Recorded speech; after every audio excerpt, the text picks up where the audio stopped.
للاسف بذات الاله دي، وقلت بقى ان انا هقطع الرجل وهقطع الرقبه. وبعض الشباب المتحمس راح بسبب هذا التحريض. تاني يوم عملت مجلس اداره وعملت بيان عشان تلفت انت وتقول ماليش دعوه بيهم، ما اعرفهمش. لا انا عارف ان الراجل يقول لا دول ولادنا ودول غلطوا وفهموني غلط، انما قلت الناس دي ما اعرفهاش.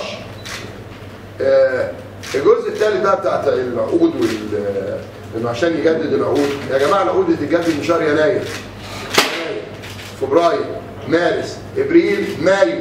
طب ما جددتش ليه في ال5 اشهر اللي فاتوا دول؟ يعني انت عايز الشهر ده عشان تجدد فيه؟ وبعدين بتقول عشان اشتري لعيبه. ده انت اشتريت لعيبه من جونه ومن انبي، اللعيبه اللي انت اشتريتهم كلهم بالشكك وطلعت كلها شيكات من غير رصيد وعليك احكام حبس. يعني انا جايبك عبد المعين تعيني لقيتك عايز تتعان، يعني انت جاي بيقولوا هاتوا مش عشان عبقريتك، لا عشان فلوسك. وقلنا ماشي. والحجه اللي كانت اوليه يا جماعه كانت حجه ان مرتضى القضايا تنازلت عن القضايا. مين اللي رفع قضايا في المحكمه دلوقتي؟ هو. يعني انا كنت برفع قضايا عشان حل مجلس الاداره، بدافع عن شرعيه. شطب، بدافع عن وجودي كرئيس نادي شرعيه. لكن انت رافع قضيه عايز تمد المده بتاعتك، عايز تقعد سنه زياده.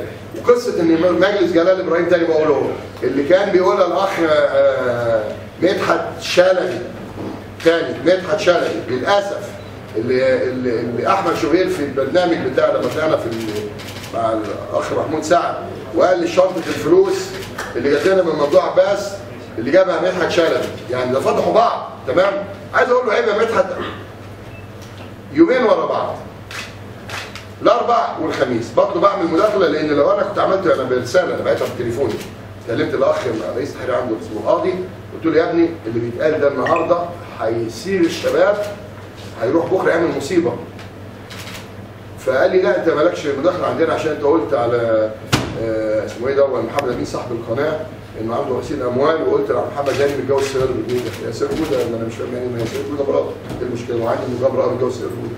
فانا بعت له رساله قلت له يا مدحت انت بتشجع البلطجه ده قبل ما تحصل احداث ثاني يوم، لان انا لو طلعت فهمت الشباب اللي هو بيضللوا ممدوح عباس انه عقود ايه اللي بيتكلم عنها. انا بقول لكم دلوقتي طب ما عندنا من شهر يناير وبعدين لعيبه اللي هيشتريها، ما احنا عندنا اللعيبه اللي احنا اشتريناها من انبي ومن جونه وغيرهم ما دفعناش فلوسهم لغايه دلوقتي.